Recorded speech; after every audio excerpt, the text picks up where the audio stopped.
Market లో invest చేసి మీ డబ్బులు డబుల్ చేసుకోవాలనుకుంటున్నారా? సుందరరామిరెడ్డి గారి లైవ్ సెమినార్ కి అటెండ్ అవ్వండి.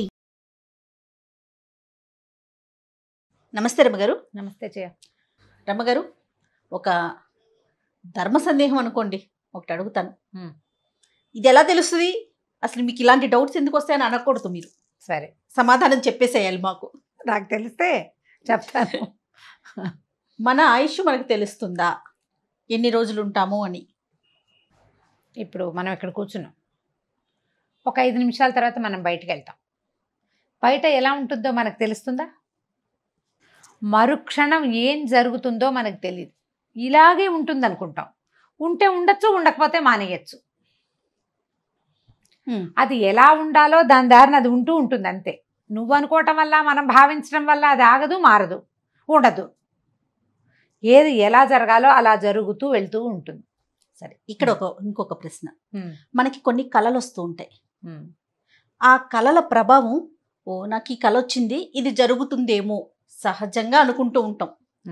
ఏదో వస్తువు కింద పడిపోతుంది, కొన్ని పడకూడని వస్తువులు, చేట తిరగబడింది అనుకుందాం, ఏదో చెడుకి సంకేతం, చీపిరి తొక్కాము లేకపోతే చీపిరి పడిపోయి, అట్లా కొన్ని మన అలవాట్లను బట్టి జరిగిన దాన్ని మనం ముందుగానే ఊహిస్తాం, ఏదో చెడు వార్త వినబోతున్నాము అని.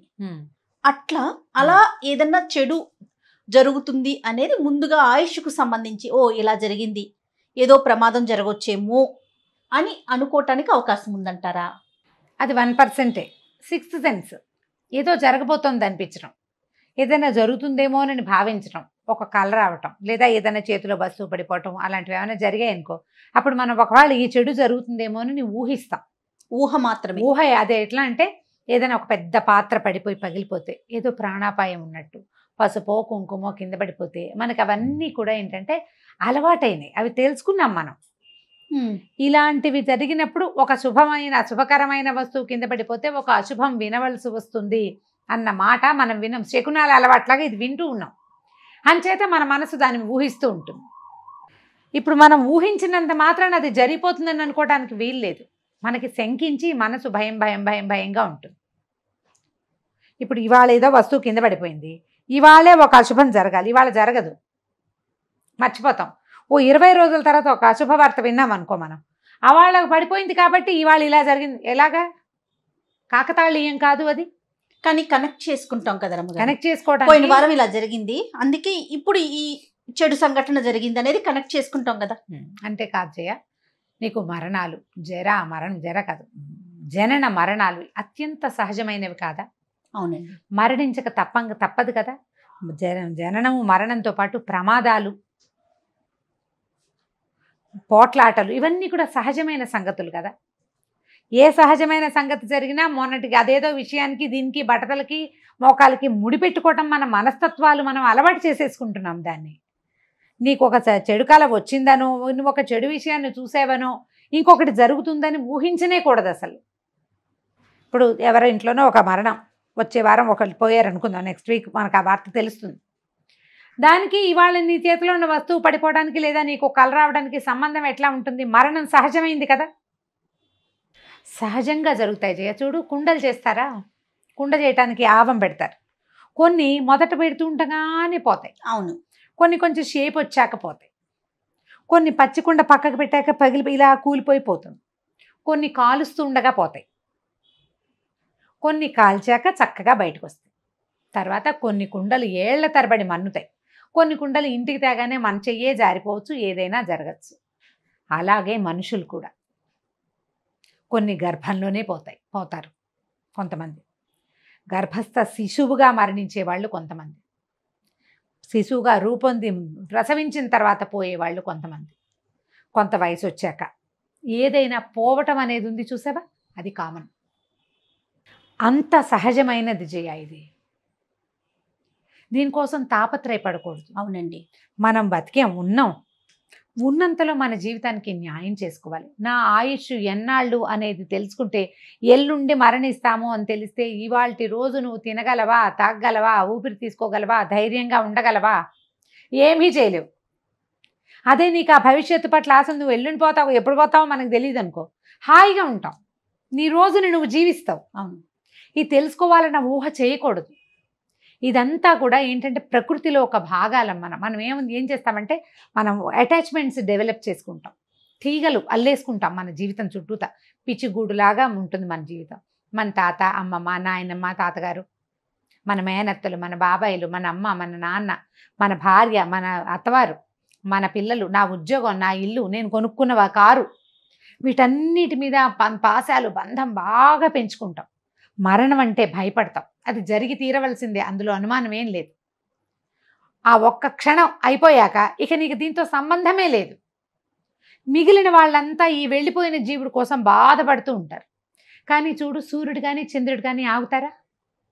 మామూలుగా పోతుంది, అంతా మామూలుగా పోతుంది. మనని కన్న అమ్మ అయినా అంతే, మన తర్వాత కలిగిన సంతానమైనా అంతే, మనము అంతే.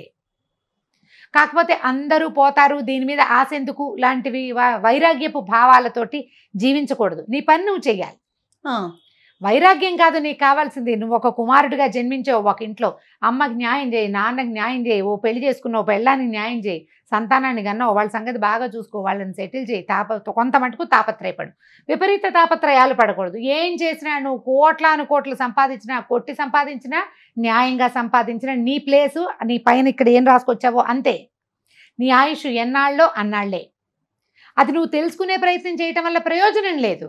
ఆ ప్రయత్నంతో ఏమవుతుంది, ఈ రోజు మంది కాకుండా ఈ రోజు జీవించలేకపోతావు. ఒకవేళ నువ్వు తెలుసుకున్నావే అనుకో, తెలీదు నీకు, నువ్వు ఏం చేసినా నీ మరణం ఎప్పుడో నువ్వు తెలుసుకోలేవు. రమగారు, తాళపత్ర గ్రంథాల్లో ఉందని చెప్తూ ఉంటారు కదా, తమిళనాడులో కొన్ని జిల్లాల్లో కూడా ఉందని నేను విన్నాను రమగారు. నాడీ జోస్యం అంటారు. నాడీ జోస్యం అంటారు. ఆ నాడీ జోస్యం ఏంటంటే మన వేలి చేతి ముద్రల ఆధారంగా మన తాలూకు దీన్ని పట్టుకుంటారు. మన వంశవృక్షం మొత్తం తీస్తారట. వంశవృక్షం తీస్తారు, మన తాలూకు చరిత్ర, మనం ఎక్కడ పుట్టామో, ఎలా పుట్టామో అవన్నీ చెప్తారు. నాడీ జ్యోతిష్యంలో ఈ వ్యవహారం చెప్తారు చేయ. కానీ అక్కడ నువ్వు ఇంతకాలం బతుకుతావు అనే వివరం మనకి వాళ్ళు ఇవ్వరు. ఉంటుందని చెప్తారు. మనం ఇప్పుడు అది ఎక్కడంటే తంజావూరు జిల్లాలో వైదీశ్వరన్ కోయిల్ అని ఒక అగస్త్య మహాముని ఆ కోవిల్లో ఉండేవారని చెప్తారు. అక్కడ తపస్సు చేశారు. జ్యోతిష్యానికి ఆద్యుడు అగస్త్యుడే. జ్యోతిష్యంలో ఒక భాగమే ఈ నాడీ జ్యోతిష్యం. అక్కడ నాడీ గ్రంథాల్లో ఉన్నాయి. ఇప్పుడు ప్రతి వాళ్ళు వెళ్ళి ఆ నాడీ జ్యోతిష్యంలో నేను ఎప్పుడు దాకా బతుకుతానో తెలుసుకోవాల్సిన అవసరం ఏమిటి? నీ ఆయుష్ తెలుసుకోవాల్సిన అవసరం ఏంటి? ఈరోజు జీవించు, నువ్వు మనిషిగా ఉండు. ఈ రోజున తెలుసుకోవటం వల్ల అంటే మనం ఏమనిపిస్తుంది, ఎన్నాళ్ళు బతుకుతాను తెలుసుకుంటే ఆ లోపల చేయవలసిన పనులన్నీ చేసేస్తాము అలా అనిపిస్తుంది. కానీ కరెక్ట్ కాదు. నువ్వు ఎప్పుడు దాకా ఉంటావో తెలిస్తే కనుక నీ బతుకంతా రోజులు లెక్క పెట్టుకోవటంలోనే సరిపోతుంది. అవును. ఇప్పుడు పేషెంట్స్ ఉంటారు, వారికి తెలిసిపోతుంది, డాక్టర్సే ముందే చెప్పాల్సిన పరిస్థితి అంటారు. 3 నెలలు 6 నెలలు అని మాట సభావతికి చెప్తారు. మాట సబబుకి చెప్పేదే 3 monthsలోనే ముందే పోవచ్చు, లేదా తర్వాత ఇంకో 6 నెలలు ఉండొచ్చు. చాలా కాలం క్రితం మా ఎదురుగుండా సుందరి అంటేనే ఒక ఆవిడ ఉండేవారు. ఇది నేను 94 ఆ ప్రాంతాల్లో చెప్తాను.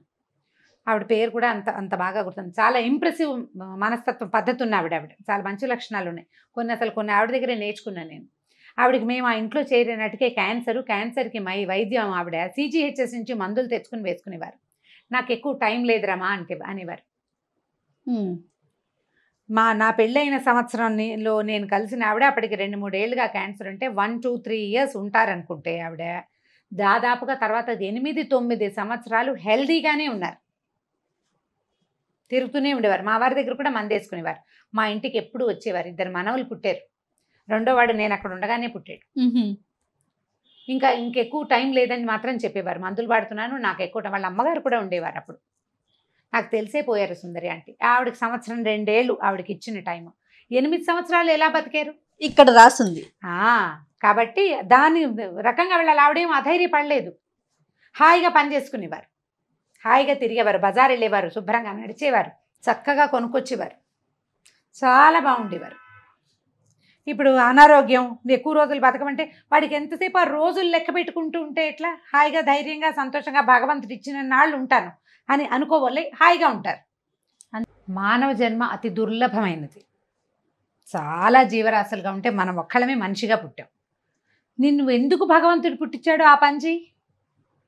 కృష్ణుడు చెప్తాడు భగవద్గీతలో, కర్మణ్యేవాధికారస్తే మా ఫలేషు కదాచన అని. ఎప్పటికీ నీకు ఫలితాల మీద అధికారం లేదు, కేవలం కర్మల మీదే నీ అధికారం. నువ్వు సరిగ్గా చేసేది నువ్వు ఎందుకు వచ్చావో అందుకు ఆ పని చెయ్యి. మరణానంతరం ఇది ఆయుష్ తీరిపోయాక నీకు ఇక్కడున్న ఏ వస్తువు మీద అధికారం లేదు, ఏమీ లేదు. నువ్వు ఒక్కటి వెనకాల తీసుకెళ్ళవు. ఏమైనా నువ్వు తీసుకెళ్లేది ఏది ఉంటే నీ తాలూకు ప్రజ్ఞా పాఠవాలు, అత్యద్భుతమైన ప్రజ్ఞ, మామూలుది కాదు. ఏదో మాట్లాడదాం, స్నానం చేస్తాం, అన్నం తింటాం, పడుకుంటాం, అన్నం వండుకుంటాం కాదు. మహాద్భుతమైన ప్రజ్ఞ లవలేశం ఉంటే అదొక్క చుక్క ఒకటి. రెండోది, నువ్వు చేసిన అప్పులు బాకీలు, నువ్వు ఎవరెవరి రుణాన చేసావో అవి, నువ్వు చేసిన పాపాలు అవి నీ వెనకాల వస్తాయి. నువ్వు చేసినవి ఏవీ రావు. నీ పిల్లలు రాదు, పెళ్ళాం రాదు, ఇల్లు రాదు, వాకిలు రాదు, నువ్వు ముచ్చటపడి కొనుక్కున్న 30 లక్షలు కారు రాదు, బంగారం ఇక్కడి నుంచి ఇక్కడికి దిగేసుకున్నావు బతికుండగా ఒక్క ముఖ రాదు, ఏది ఉండదు. ఎందుకు ఈ తాపత్రయం? ఈ తాపత్రయపడద్దు. ఎందుకు జన్మించామో ఆ పని చేయాలి.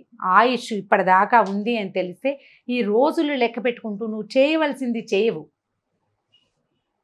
లెక్క వద్దు, దాని గురించి తెలుసుకోవాల్సిన అవసరమే నీకు లేదు. ఉన్ననాళ్ళు హాయిగా, ధైర్యంగా, సాహసోపేతంగా జీవితాన్ని ముందుకు తీసుకెళ్ళాలి.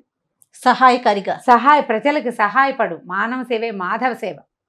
మహాద్భుతమైన మహావాక్యాలు ఉన్నాయి. వాటిని స్మరించి కనీసం అందులో కొంత భాగాన్నైనా ఆచరించు.